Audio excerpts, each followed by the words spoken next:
The Lord uses us to reach out to His children in love, and you can be a tool in His hands.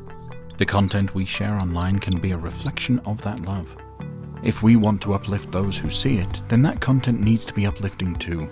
You could share about serving others, being a genuine friend to someone, showing gratitude for the blessings in your life, or spending time with those you love, like family. You may want to help people appreciate beliefs that you have in common, like prayer or faith and finding peace in life.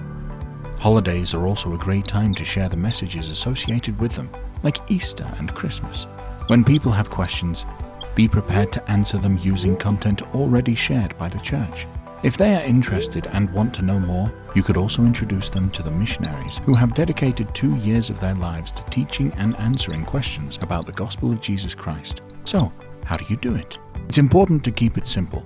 With so much on people's feeds, a simple message from the heart will resonate with others. Make it personal. If people know it's about you, then they can relate to it. Your social profile should be a reflection of who you are as a disciple of Christ. Be engaged with the posts you make by answering questions and responding to comments.